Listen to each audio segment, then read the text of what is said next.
Hi friends, ഇതിൻ്റെ മുമ്പത്തെ വീഡിയോയിൽ പറഞ്ഞിരുന്നു ഒരു സൈലൻറ്റ് കില്ലറിനെ കുറിച്ച്, നിശബ്ദനായ കൊലയാളിയെക്കുറിച്ച്, ക്രോണിക് ഇൻഫ്ലമേഷൻ. ഈ ക്രോണിക് ഇൻഫ്ലമേഷന് ആയുർവേദത്തിൽ പറയുന്ന പേരാണ് ആമ.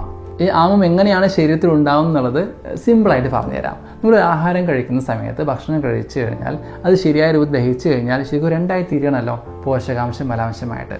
ഈ ദഹനം പൂർണ്ണമായ രീതിയിൽ നടന്നിട്ടില്ലെങ്കിൽ അവിടെ ഒരു മെറ്റീരിയൽ ഉണ്ടാകുന്നു, അതാണ് ആമെന്ന് പറയാം. ശരീരത്തിലേക്ക് വലിച്ചെടുക്കില്ല, പോഷകാംശമായിട്ട് വലിച്ചെടുക്കില്ല, അതെന്തല്ല മലാംശമായിട്ട് പുറം തള്ളില്ല.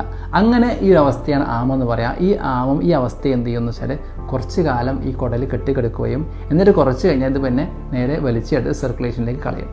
അതായത് മറ്റു ഭാഗത്തേക്ക് ലിവർ ത്രൂ എന്ത് ചെയ്യും, ട്രാൻസ്പോർട്ട് ചെയ്യപ്പെടും.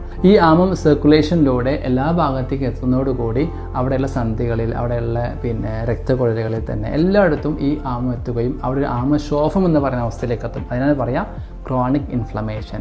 ഈ ക്രോണിക് ഇൻഫ്ലമേഷൻ, ഈ ആമശോഫമാണ് സത്യത്തിൽ എല്ലാ അസുഖങ്ങളുടെയും ബേസ് എന്ന് പറയുന്നത്. ആമം ഉണ്ടാകാൻ പ്രധാനപ്പെട്ട കാരണം എന്ന് പറയുന്നത്, ഒന്ന് ഞാൻ പറഞ്ഞതുപോലെ ആഹാരമാണ്, ദഹനക്കേടാണ്. 2 ഉറക്കമില്ലായ്മയാണ്. പലപ്പോഴും ഉറങ്ങാതെ രാത്രി കൃത്യമായി ഉറങ്ങിയിട്ടില്ലെങ്കിൽ ആമം രൂപപ്പെട്ടു വരും. 3-മത്തേത് ശരിയായ രീതിയിൽ വ്യായാമം ചെയ്യാത്ത ആളുകൾക്ക് ഇതേപോലത്തെ ആമം ഉണ്ടാകാൻ സാധ്യത വളരെ കൂടുതലാണ്. അതേപോലെ 4-മത്തേത് സ്ട്രെസ്സാണ്, മാനസിക സമ്മർദ്ദമാണ്. ഇത് പലപ്പോഴും ആമം എന്നുള്ള അവസ്ഥയിലേക്ക് എത്തിപ്പെടുകയും ചെയ്യും. അതുകൊണ്ട് തന്നെ ഈ ആമത്തെ കൃത്യമായ രീതിയിൽ മനസ്സിലാക്കി അതിനെ ട്രീറ്റ് ചെയ്ത് കഴിഞ്ഞാൽ നല്ല രീതിയിൽ ഈ ഒരു അവസ്ഥയെ നമുക്ക് തരണം ചെയ്യാൻ സാധിക്കും.